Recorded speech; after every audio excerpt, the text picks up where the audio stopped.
마가복음 4장 30절에서 34절입니다. 또 이르시되 우리가 하나님의 나라를 어떻게 비교하며 또 무슨 비유로 나타낼까?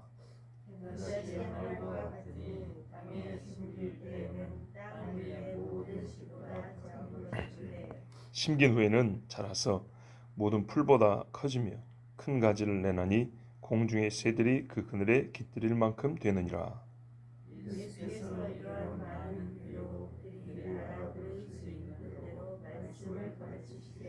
비유가 아니면 말씀하지 아니하시고 다만 혼자 계실 때에 그 제자들에게 모든 것을 해석하시더라. 아멘. 우리 주님이 하나님 나라를 말씀하시는데 마음에 불이 붙어요. 너무너무 하고 싶은 거, 말하고 싶은 거. 그 뭐냐면 하나님 나라 이야기해 주는 것. 우리 주님이 계셨던 그곳, 우리를 데려가실 그곳, 그리고 나중에 이 땅에 임하는 그곳 이야기해 주는 것이 우리 주님이 어떻게 이거를 들려줄까? 어떻게 들려줘야 가장 우리 마음속에 잘 받아들일 수 있으며 이해를 시켜줄 수 있을까? 얼만큼 더 많이 소개해주고 싶고 알려주고 싶고 소망을 갖게 하고 싶은 이것이 우리 주님의 열망이었답니다. 예수 믿는 사람들이요, 예수님의 애타는 마음 느낄 수 있어야겠습니다. 느끼는 제일 좋은 방법은 내가 그렇게 되는 겁니다. 그죠? 입장 바꾸가 잘 안 돼요. 입장이 되어봐야. 그러나 우리가 살면서 남의 입장이 다 될 수는 없잖아요. 그 사람이 내 입장이 다 되어볼 수 없는 것처럼. 그러나 예수님 입장은 우리가 믿는 사람은 되어볼 수 있어요. 안 믿는 사람한테 복음을 전하는 그 입장, 또는 믿기는 믿지만 어린 자에게 더 막 전해주고 싶고 알려주고 싶은 그 입장, 이거 우리가 다 해볼 수 있어요. 자, 하나님 나라 이야기하는 것을 우리는 소명으로 받아들여야 됩니다. 예수님이 그랬잖아요. 내가 갈 때, 예수님이 가실 때 내가 너희에게 분부한 모든 것을 가르쳐 지키게 하라 했습니다. 제자 삼으라. 곧 너희처럼 이런 사람들 세우라. 이렇게 말씀했던 겁니다. 그래서 우리가 이런 예수님의 심정을 가지고 우리 입술에 전하는 내용은 하나님 나라 이야기인데, 이제 또 하나의 문제입니다.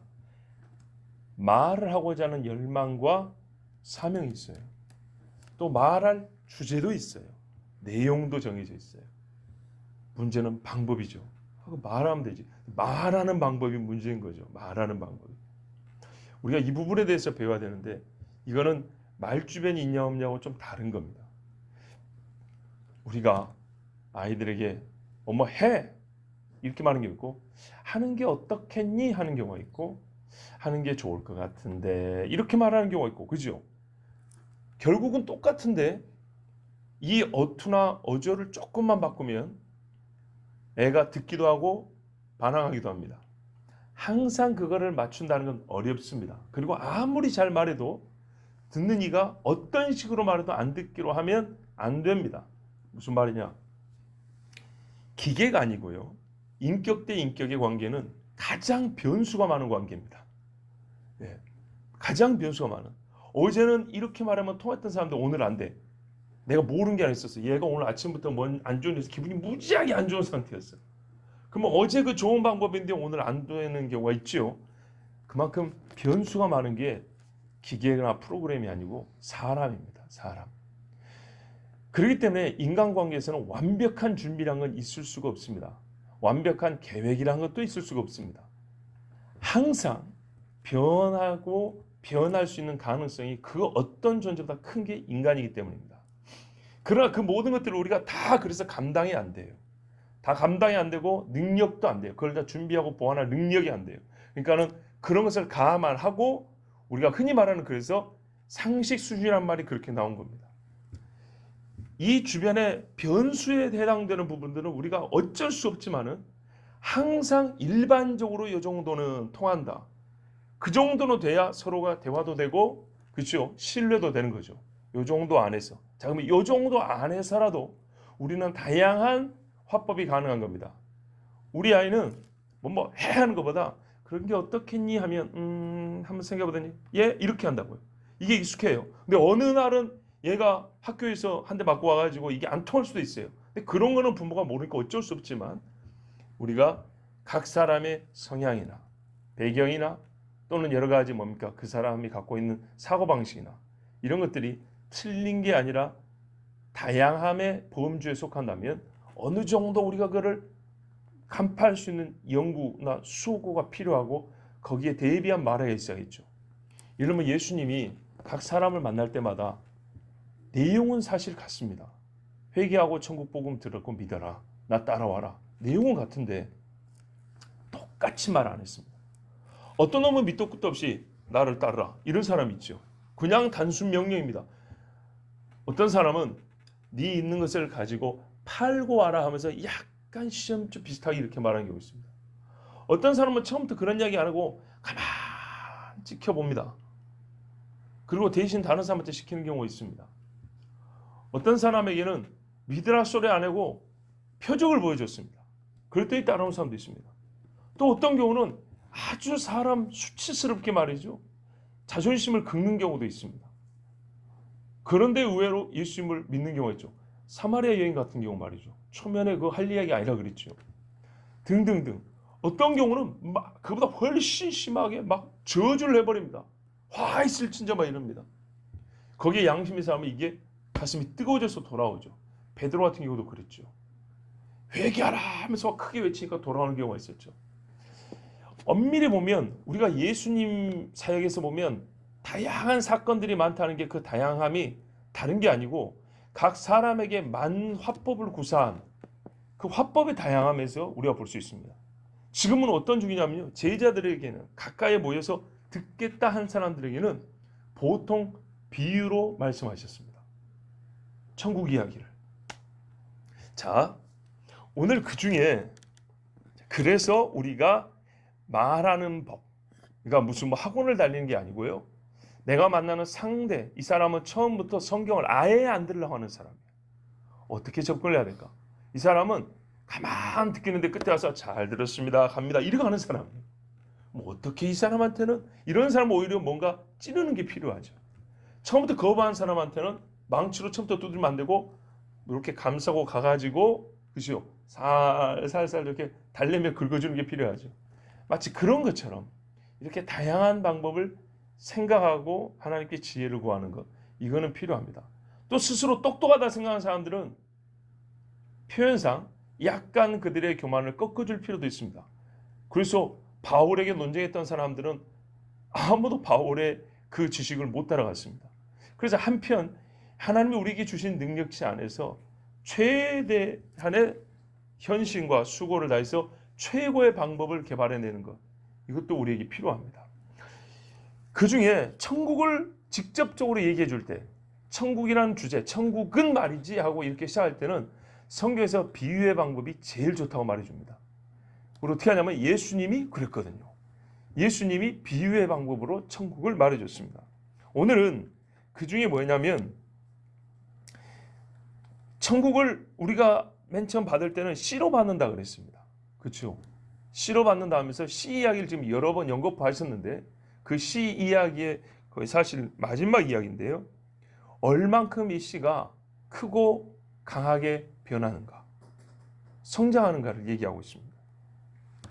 천국의 비밀이 이 땅에 떨어지기 시작하면 들리는 것 같지도 않고 보이는 것 같지도 않았던 천국의 비밀이 이 땅에서 말이죠. 크게 자라가지고 사람들이 이 땅에서도 천국을 진짜 맛보는 것처럼 살 수 있다는 겁니다. 우리가 아는 비유라서 미리 말씀드리는데 나무에 깃들인다잖아요. 근데 이 나무가 천국 이야기다잖아요. 천국이 이 땅에서 자라가지고 우리가 그 천국의 그늘에 깃들어서 쉴 수도 있고 그 가지에 앉아가지고 쉴 수도 있다. 이렇게 말씀합니다. 이 땅에서 그렇게까지 천국이 클 수 있나? 이 땅이 천국이란 말은 아니고요. 천국의 비밀이 이 땅에 떨어지면 이 땅인데도 불구하고, 천국이 아니라 이 땅인데도 불구하고 우리가 천국에서 쉬는 것과 같은 그 유사한 쉼이 이 땅에서도 가능할 정도로 이 땅에서 엄청나게 천국이 큰다는 겁니다.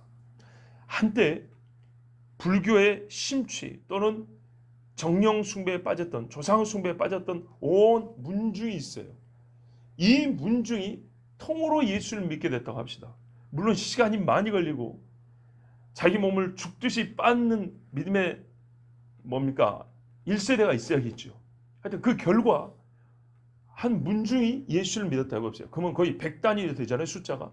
그런 사람들이 다 모아가지고 예배하는 모습을 상상을 해보세요. 얼마나 멋지고 아름답습니까? 그 이웃집들이, 그 이웃집 중에 누군가는 그 집에 예배 시간에 와서 잠깐 깃들이고 싶지 않겠습니까? 지나가다가 멈춰가지고 그 찬송 소리면서 흥얼흥얼 걸 따라하는 바로 이거 그 가지에 뭐게 매달려 가지 위에 올라가서 쉬는 새와 같고, 그 밑을 지나가는 짐승이 더위를 피하는 그늘과 같고, 그리고 그 집에서 힘을 얻어서 또 다른 집에 전도가 되고 이러지 않겠습니까? 자, 한 집을 받아오는데 국가 단위로 이 땅에서는 하나님의 나라가 한때지만, 그래서 이 땅은 한계가 있습니다. 유한하지만 예수를 잘 믿는 사람들로 가득 찼던 국가가 있었던 시대도 있습니다. 그 국가들을 보고 뭐라 하느냐면, 다른 국가들이 우리도 저렇게 되었으면 왜 저 나라는 저렇게 잘 살게 되었을까? 왜 저 나라는 저렇게 강하게 되었을까? 믿는 신이 다르잖아. 저기는 성경 갖고 예수 믿는 그런 나라잖아. 제가 어릴 때만 해도 그래서 교회 학교 선생님들이 대부분 뭔 이야기를 하냐면, 미국이 부자한 나라가 되고 강한 나라가 된 거는 예수 믿고 하나님 앞에 말씀으로 사는 나라가, 처음에 역사를 정확히는 몰라요. 정확히는 모르지만 대충 맞아요. 예수 믿는 사람들을 갖고 세우고, 예수 믿는 정신으로 학교들도 세우고, 그래서 그리 잘 된 거다 하면서 분명히 옛날에 선생님들이 가르쳤고 우리가 그렇게 배우고 듣고 컸어요. 또 그런 사람들이 죄가 없었겠습니까? 다 죄는 있지요. 그러면서 이제 또 한편으로는 저기 아프리카, 어른들이 하신 말씀입니다. 아프리카 봐라, 저 사람들 맨날 우상 숭배하고, 다른 나라 우상 숭배 안 한 건 아닌데 이제 크게 비교를 한 거죠. 거기다가 저기는 함자손들이어가지고 하나님 앞에 저렇게 저주를 받아서 저는 못 먹고 못 산다 그랬죠. 이게 다 맞는 건 아닙니다. 다 맞는 건 아닌데 틀리다고 보기도 어렵죠. 예. 일정 부분 들을 만한 이유가 있는 말씀드렸습니다. 그런데 하나님을 버리면 그 나라들의 영광이 떠나서 점점 쇠퇴했습니다. 이건 성경도 우리에게 가르쳐 주시는 바입니다. 다윗과 솔로몬 때하고 저 유다 말기의 시드기야, 여호야긴 이런 친구들 때하고는 완전히 다르죠. 자, 보십시오. 천국은 겨자씨 한 알만 같대요. 심길 때에는 중요합니다. 땅에 심겨져요. 심겨지면 그때 보니까 땅 위의 모든 씨보다 작대요. 실제로 겨자씨보다 작은 씨가 없냐? 있지요. 그럼 예수님 거짓말한 거냐? 그런 게 아닙니다. 이런 걸 전형이라 그럽니다. 대표적인 대표적인 모양, 아시겠죠? 대표적인 형체를 말합니다. 우리가 정말 쉬운 일을 뭐라고 표현하죠? 땅 짚고 헤엄치기를 하죠. 땅 짚고 헤엄쳐 보셨어요? 물론 말은 안 되죠. 헤엄이라는 게 땅을 안 짚어야 헤엄이지만, 하여튼 물속에서 땅 짚고 가면 헤엄치는 것보다 훨씬 쉽지요. 그런데 그것도 해보세요. 쉬운가? 어렵습니다. 손 힘보다는 다리 힘이 세죠. 우리 캄보디아에서 해봤잖아요. 물속에서 다리로 걸어가려고 해도 얼마나 어려운데요. 근데 손을 짚고 하려면 진짜 어렵습니다. 여차하면 물도 막 들어오고 숨쉬기도 어렵고, 손 짚고 하는 것도 결코 안 쉽습니다. 맨 땅에 걸어다니는 게 더 쉽습니다. 그런데도 왜 그러죠? 그보다 더 쉬운 것이 있음에도 불구하고 물에서는 수영하는 것에 비하여 뭐라도 짚고 가는 게 훨씬 쉽기 때문에 쉬운 일의 전형으로서, 그죠? 대표적인 케이스로서 땅 짚고 헤엄치기라는 말을 쓰는 겁니다. 맞지요? 그보다 쉬운 기술이 없어서 아니라 바로 이런 거를 전형이라고 부르는데, 겨자씨보다 작은 씨가 없어서 아니라 그때 당시 사람들, 겨자씨 하면 그냥 가장 작은 것을 대표하는 말, 이렇게 다 인식하고 있기 때문에 그걸 그냥 그대로 쓴 겁니다. 한국 사람한테 누워서 떡 먹기 한 것처럼, 사실은 누워서 떡 먹으면 죽지요. 잘못하면 죽어요. 그렇지만 쉽다는 것을 얘기할 때 그렇게 쓰는 것처럼 그렇게 쓴 겁니다. 작다는 거, 정말 작다는 걸 표현할 때는 유대 사람들은 겨자씨야 이랬던 거예요. 딱 알아먹죠. 무슨 말이에요? 아무리 작은 걸 할지라도, 정말 눈꽃만큼 한 것이라 할지라도 어떻게 되냐? 그렇게 봅니까? 심긴 후에는 자라서 모든 풀보다, 나물보다, 푸송기보다, 나무보다, 번역이 여러 가지인데요, 커진다. 왜 번역이 여러 가지냐? 오늘날의 식물학적 분류로 보니까 이걸 풀이라고 해야 되나, 나물이라고 해야 되냐, 나무라고 해야 되냐, 복잡한 거죠.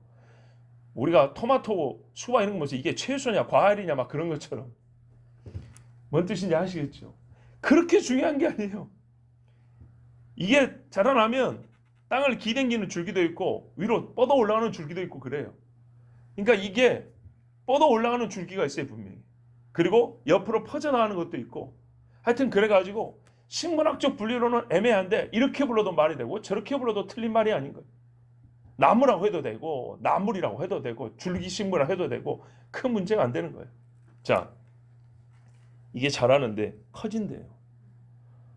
씨 보이지도 않는 씨인데 쑥 커져가지고 큰 가지를 낸대요. 어느 정도 가지냐 하면 새들이 와서 앉아도 그게 처지거나 부러지지 않을 정도로. 우와. 우리 정원에도 계절마다 다른 새들이 옵니다. 얼마나 감사한지 몰라요. 짝짓기처럼 되면 새가 바뀌어요.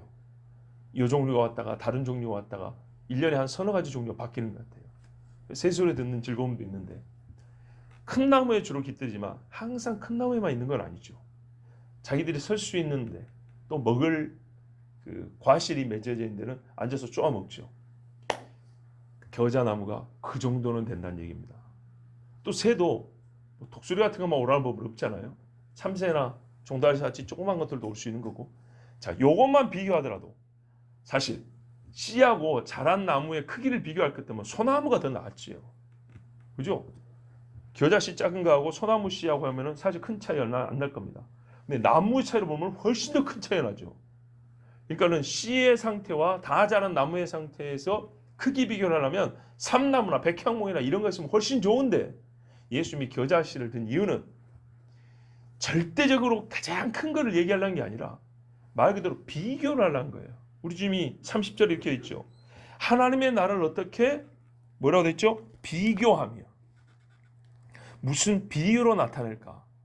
비유인데 뭔가를 비유를 해주되, 이렇게 다른 이야기를 통해서 알려주되 그 비유 안에 비교가 들어있으면, 그 차이가 드러나면 훨씬 더 이해가 쉬운 거예요. 그래서 이번에는 예수님이 비유를 하시되 비유 안에 씨대와 다 자란 나무대의 이런 차이를 갖고 있는 것으로 비교를 통해서 우리에게 가르쳐준 거예요.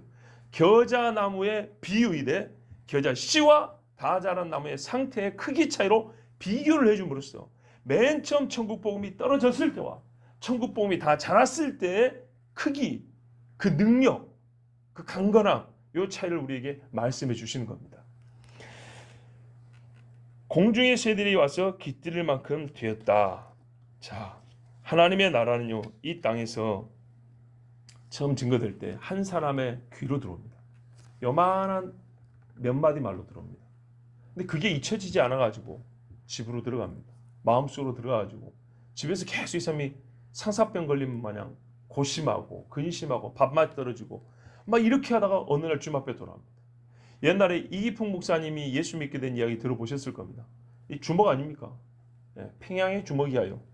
그래서 선교사님들 서툰 한국말로 뭐라 그래요? 예수 천국 불신조 이렇게 외치고 다닐 때 한국말 서투니까 이 양키놈 쉐키하고 주먹으로 빵 쳐서 코가 깨졌다고요. 선교사가. 안 그래도 코 큰 사람들이 맞으면 코가 부딪히지 뭐가 부딪히지, 코피가 쭉쭉 나는데 복음 전하는 사람 때는 코 썩 내다 이랬다. 참 하나님의 역사가 그렇게도 일어나요. 코 썩는다 소리 듣기 때문에 얼마나 이게 잠을 못 자는 거예요. 김익두가 그랬다는가? 그랬대. 하여튼 이런 식으로 해가지고 예수 믿게 된 사람들, 그리고 본인들도 그렇게 참 단순하지만은 각 사람들의 마음을 뚫는 그런 복음 증거자도 있지 않았습니까? 하여튼 제가 말씀드린 그렇게 들어온 거예요. 토마스 선교사 때도 토마스 선교사를 목쳐 죽인 사람 앞에 성령 떨어졌는데 그걸로 담배 말아 피다가 문지방 이렇게 뜯어다 붙이다가 창호지 대신 붙이고 이러다가 보니까 뭔 이상한 말이 적어졌단 말이에요. 그래갖고 들어온 거예요.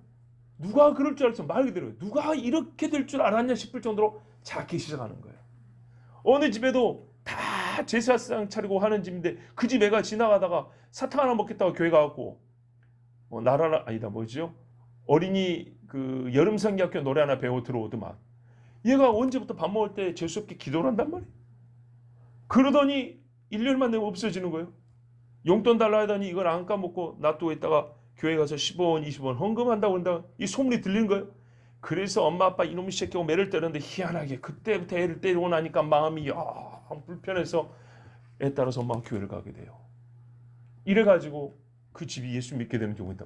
이렇게 작게 시작해요. 근데 얼마큼 잘하냐? 이제 그 집이 구원받는다는 얘기를 했지만 좀 스케일 넓혀볼까요? 세상 나무는요 수완이 있어요. 짐승들도 그렇고요. 몇 년 자라면 더 이상 안 자라요. 근데 하나님의 복음 뭐라 하냐면 세상 끝 이를 때까지 복음이 계속 전파된답니다. 그렇죠? 시간적으로 세상 끝까지 자라요. 이 천국 비밀은. 공간적으로 들어가지 않는 데가 없어요. 숫자로 볼 때 사람의 수명이 한계가 있어서 그렇지 모아보면 줄지 않고 계속 늘어요. 그렇죠? 세상 나라는요 이만큼 넓어졌던 나라가 요만큼 좁쌀만해지게 되는 경우가 있어요. 아예 없어지는 나라도 있어요. 옛날에 몽골이 얼마 컸습니까? 지금은 내몽골 외몽골 나눠가지고 중국한테 반 뜯겨 먹고 나머지 반도 중국한테 굽신굽신하고 살고 있습니다. 그 대제국이었던 나라가. 집도 마찬가지예요. 한 집이 부유했지만 3대 못 간다 그러죠. 실제로 그렇게 됩니다. 한 사람도 마찬가지입니다. 그가 아무리 많이 가졌건 아무리 대단한 사람이건 나이 90대면 단맛 쓴맛 구별 못하기는 매한가지 똑같아요. 이 땅에 인간이 만들어 놓은 건요 시간적으로 쭉 늘어갈 때가 있다면 줄어드는 때가 있습니다. 공간적으로도 그렇습니다. 숫자로도 그렇습니다. 나라 인구 확 늘었다가도 줄어서 그 사람들이 어디 흩어지냐 일일이 찾아봐야 그 후예를 찾을 수 있는 그런 경우도 있습니다. 그런데 하나님의 나라는 100년 전에는 이러지 않았거든요. 그런데 지금은 어딜 가나 예수 믿는 사람이 있기는 있어요. 그리고 그들이 예수를 안 믿거나 또는 돌아가신 분들이 많아서 그렇지 모아보면 요한계시는 뭐라 그래요? 능히 아무도 셀 수 없는 큰 물이라고 이렇게 말씀했어요. 그래서 인간의 수명이 한계가 있어서 그렇죠. 하나님의 나라는 마지막 끝까지 계속 시간적, 공간적, 숫자적으로 계속 커집니다. 맞지요? 하나님 말씀 그대로입니다. 이렇게 해서 이 세상 어떤 성장을 하는 식물보다도 하나님의 나라는 끊임없이 성장해 간다는 것을 알 수 있고 그 성장의 결과는 자기만 이롭게 된다는 것이 아닙니다. 여기서 이 나무의 열매를 말하지 않습니다. 자라서 열매를 많이 맺나니 이렇게 하지 않고 나무가 아닌 다른 것들이 이 나무 때문에 유익을 얻는다고 말하고 있습니다. 그러니까 이것이 한 신앙인을 얘기할 때 같으면 자라서 열매를 맺나니 이렇게 얘기를 합니다. 한 신앙인을 얘기할 때는. 근데 하나님의 나라 전체를 얘기할 때는 개인이 아니기 때문에 열매를 맺는다는 아니라 이 하나님의 복음이 쫙 증거되면 이로 말미암아 많은 새들이 와서 깃들게 되고 쉬게 되고 이 경우에는 그 새가 바로 오히려 사람들을 의미한다고 보면 되는 겁니다. 하나님의 나라 소식이 온 천지에 퍼지니까는 무슬림이었던 사람이 교회를 들어오는 거예요. 유교 그냥 골수였던 사람이 교회당으로 들어오는 거예요. 이래서 하나님의 나라를 통하여서 이 영혼들이 안식을 얻게 됩니다. 이렇게 하나님의 나라는 자라고 이것이 우리 주님이 우리에게 주시는 소망과 용기 중에 한 가지입니다. 아하, 이게 주님이 그렇게 하기로 작정하셨다면 반드시 그렇게 되겠구나.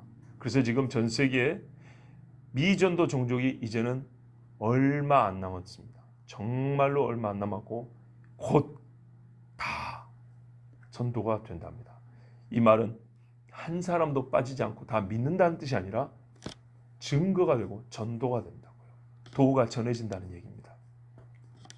예수께서 이렇게 많은 비유로 저희가 알아들을 수 있는 대로 말씀을 가르치셨다 했습니다. 많은 비유로 알아들을 수 있는 대로. 많은 비유를 보니까 지금 계속 주셨죠. 계속 주셨다는 말이 곧 같은 주제를 연거푸 가르쳐 주셨다는 증거이기도 하죠. 즉 천국 말씀을 여러 가지 비유로 다층적이고 다각도에서 이렇게 우리에게 말씀해 주셨습니다. 그렇다면 우리도 천국에 대하여 여러 가지 각도에서 볼 수 있어야 하고 전할 수 있어야 되겠습니다. 한 번에 다 못하니까 어느 날은 어떻게 천국에 들어가냐, 어느 날은 천국의 성격, 성직, 의로운 곳, 하나님의 영광이 있는 곳, 이렇게 전할 수도 있겠죠. 그리고 제자들이 알아들을 수 있는 화법으로 말씀하셨답니다. 그 대표적인 게 비유였다고 말씀합니다. 그러면 우리도 한번 비유를 생각하면 좋겠어요. 저도 이 본문을 설교하면서 설교 준비할 때 비유를 자꾸 생각하고, 하나님 저에게도 비유를 좀 주세요, 이렇게 기도가 나오더라고요. 그리고 또 하나는 뭐냐면, 이 사람들이 알아들을 수 있는 대로 우리 이렇게 번역이 되는데, 다른 번역에 보니까 알아들을 수 있었기 때문이다, 알아들을 수 있었음이라 이렇게 돼 있어요. 알아듣게 하기 위해서 비유를 줬지만, 다르게 말하면 이 사람들이 알아들었다라는 겁니다. 알아들어서 끊지 않고 또 주고 또 줬다는 얘기입니다. 있는 자는 더 받는다 그랬죠. 예, 비유를 한번 하고 잘 모르겠는데 하고 풀어주니까 아 그랬어요 하고 알아듣더란 거예요. 그래? 그럼 내가 또 비유를 가르쳐주지. 이러고 계속 예수님 말씀해 줬다는 겁니다. 비유가 아니면 말씀하지 아니하시고 다만 혼자 계실 때 그 제자들에게 모든 것을 해석하시더라. 혼자 계실 때 이 말은 그 전에는 뭐 예수님하고 같이 설교한 사람이 또 있었다는 뜻은 아니죠. 무리가 많았던 것이지 예수님 항상 혼자 계신 거죠. 혼자 가르치셨죠. 이 말은 그러니까 원래는 예수님과 제자들만 있을 때 이런 말입니다. 예수님과 제자들만 있을 때 예수님이 따로 그들에게 풀어 가르치셨다. 자, 여기서 약간 이제 좀 구별이 필요합니다. 뭐냐면 천국 비유는 여러 사람들에게 다 들려는 주셨어요. 근데 예수님 말했어요. 어떤 얘기는 감춰졌고 어떤 얘기는 드러난다 그랬죠. 그래서 이 제자들에게는 풀이를 해주셨지만 어떤 이들에게는 풀이까지는 안 해주셨어요. 제자들만 있을 때 예수님은 모든 비유를 해석해 주셨는데, 그 말은 제자들도 즉석에서 알아듣지 못하는 경우가 많았다는 뜻이기도 합니다. 제자라는 신분 자체가 해석 능력을 향상시켜 주지 않습니다. 우리가 저희 같은 사람들은 신학 공부를 했잖아요. 신학 공부를 했다는 게 성경 해석 능력을 향상시켜 주지는 않습니다. 양심적으로 말하면 성경 해석과는 다른 이야기를 많이 배우기 때문에 그런 이야기 많이 들어봤을 겁니다. 신학교 하면 성경 가르쳐 줄 줄 알았더니 성경을 안 가르쳐 주더라라는 이야기 많이 들어보셨죠? 그 거짓말 아니면 사실입니다. 그래서 성경을 어떻게 읽어야 되는지는 잘 모릅니다. 오죽했으면 저희 학교에 구약학으로 아주 유명한 교수님이 있었어요. 한복 입고 다니고 수염 이렇게 다니는 예레미야서 전공한 분이 계셨어요. 그분이 오죽했으면 신대원생들한테 자기가 대가이면서도 히브리어도 읽지 말고 무슨 뭐 여러 가지 뭐 다 그냥 읽지 말고 한글 성경 가지고 진짜 어린아이 같이 평범하게 읽히고 풀어줬어요. 그런 분이 계셨어요. 그렇게 해주니까 오히려 나중에 말이죠. 개인적으로 성경 읽고 하나님 주신 영감을 받아 읽을 때 그 주신 영감과 나의 읽는 것이 매치가 되는 게 느껴져요. 영감 따로 내가 배운 학습 방법, 그 공부 방법론이 다르잖아요. 이것이 서로 불일치하는 게 아니라 오히려 이게 딱딱 맞아가지고 성경 보면 오히려 읽히고 보이고 증거할 말씀이 떠오르고 그런 분이 계셨어요. 자, 근데 그렇게 가르치는 경우는 진짜 드문 경우입니다. 아주 독특한 케이스라 그랬어요. 신분 자체가 해석 능력을 향상시켜 주지 않습니다. 하나님 앞에 기도하고 말씀을 붙들으면 누구라도 하나님의 말씀이 읽혀지고 깨달아집니다. 그리고 그것들이 서로 나누어지고 조금 더 나은 사람이 있겠죠. 그러면 도움을 받을 수는 있습니다. 왜냐하면 가르쳐주는 이가 없는데 어떻게 알리오 하고 에디오피아 네시가 말한 것처럼 가르쳐주는 이 있으면 훨씬 낫죠. 근데 그건 아시죠? 빌립은 집사였습니다. 이렇게 해서 우리 주님은 이 부족한 제자들에게 탁월하지는 않지만 특별하게 사랑하는 자들에게 하나님의 말씀, 천국 비밀을 더 많이 주셨습니다. 왜 그럴까요? 이들이 겨자씨 역할을 할 사람들이기 때문입니다. 심겨졌잖아요. 심겨지면 그 사람이 또 다른 데서 또 다른 심김을 합니다. 겨자씨를 또 심고 또 심고 이런 일을 합니다. 그래서 우리 주님이 해석해 주셨는데 해석하시더라를 원문대로 하면 풀어주시더라입니다. 풀다라는 말이 훨씬 더 낫습니다. 무슨 말이냐면 여러분 우리가 알지 못하면 생각이 가다 멈춰버립니다. 무엇을 묻기 위해서 매듭이 맺어지면 좋은데 그게 아니라 안 돼가지고 막히는 경우 있죠. 매듭이 져버린다고요. 잘 따라가다가 멍해져갖고 진도가 안 나가요. 이런 것들을 풀어줘야 되죠. 그래서 원문에 풀어주시더랍니다. 꼬이는 실타래 마냥 정리되지 못한 개념이 있어요. 예수님이 말씀하는데 사실 처음 듣는 얘기여가지고 제자들도 그렇잖아요. 처음 듣는 얘기여가지고 이해가 안 되는 말. 그게 무슨 뜻이지? 이 말 단어도 모르겠고 이렇게 이 비유도 모르겠고 그래서 가다가 멈춰버리는 경우들이 많아요. 그리고 우리 주님이 속이 보이지 않는 상징들을 써요. 속에 뭐가 든지 모르겠어요. 우리 핫하면 사랑이라고 읽어내야 되는데 예수님이 뭐 하면 그 속이 뭐지? 진짜는 뭘 말하는 거죠? 이게 이해가 잘 안 되는 거예요. 천국은 마치 그물 고기 같은 이게 그물이 뭐고 고기가 뭐지? 이렇게 안 나가는 경우가 있죠. 그래서 이렇게 매듭져 묶이는 경우가 있어요. 이걸 풀어줬다는 거예요. 주님은 들은 바가 머리와 가슴에서 엉키고 섞여서 도리어 진리를 알 수 없는 소리로 진리를 알 수 없는 소리로만 담아갖고 다니지 않도록 알아들어진 소리로 가지고 다닐 수 있도록 풀어주셨어요. 진리가 사람의 영 안에서 스스로 충돌하여 부서지고 힘을 발휘하지 못한 일이 없도록 이게 엉킨 것들이 있다 보니까 얘가 30%쯤 이해가 되고 얘가 50%쯤 이해가 되니까 안 되는 부분들끼리 속에서 막 부딪히는 거예요. 이러면은 나머지 30, 50% 얻었던 것들도 다 망가지겠죠. 그래서 그런 일이 없도록 온전하게 이게 정리가 되고 열매를 맺을 수 있도록 풀어주셨다는 겁니다. 그래서 오늘도 우리가 구할 것은 이것입니다. 이 작은 정도 저희 같은 사람이 맡은 사명 중에 하나는 이런 거죠. 풀어 알려주는 거죠. 나에게서 나눈 새로운 말이 있는 게 아니라 우리 주님이 주신 말씀을 같이 읽고 풀어 이해하는데 조금 더 도와주는 거죠. 마치 빌립 집사가 했던 것처럼. 그러면 어떻게 되냐? 우리 속에 천국의 비밀이 작은 씨로 이제 시작이 돼서 실제 이 씨앗이 커지는 것은 각 사람 그리고 전출하여 이 땅에 있는 하나님의 사람들의 이 모임 집합체가 이 땅에서 계속 커지고 계속 강해져서 새가 깃들일 만큼 됩니다. 그런데 이거는 뭐가 계산에 들어가지 않은 겁니다. 이렇게 되기 위해서는 기본적으로 뭐가 있어야 되냐면 심긴 후에 이렇게 되어 있습니다. 심긴 후에. 우리 주님 뭐라면 한 알의 씨앗이 땅에 떨어져 썩으면 그랬습니다. 요렇게 됐을 때 이야기입니다. 떨어져 썩으면 자랍니다. 교회가 또는 신자가 떨어져 썩음을 거부하거나 멈춰버리면 자라지 않습니다.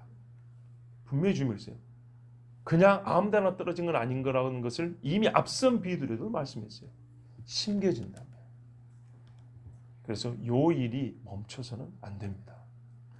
근데 안타깝게도 멈춰가는 것을 우리가 지금 보기 때문에 교회의 쇠퇴와 진리의 붕괴를 보고 있는 겁니다. 우리 주님이 원하여서가 아니고 우리가 주님의 뜻을 원하지 않음이기 때문에 그렇습니다. 그러면 오늘 우리는 주여 이 놀라운 천국의 비밀이 우리 앞선 또는 앞 세대까지 혹은 100년 전까지 그렇게 크게 자라는 걸 봤는데 우리의 세대에 그렇지 못합니다. 다시 한번 짧지만 그때 그 자람을 포기하시고 그 작은 줄기 중에 하나가 내가 되었으면 우리 교회가 되었으면 얼마나 좋을까요? 하나님 우리를 사용하여 주시옵소서고 기도하는 것이 마땅합니다. 우리 같이 기도하겠습니다. 하나님 아버지 감사합니다. 오늘도 성령께서 제자들에게 하신 것과 같이 우리에게 하나님의 말씀을 풀어 알려주셔서 감사합니다. 우리가 더욱 성령께 여쭙고 듣는 즐거움을 놓치지 않게 하여 주시옵소서. 정말 이 천국 말씀 듣는 즐거움보다 더 큰 즐거움이 없음을 우리가 아나이다.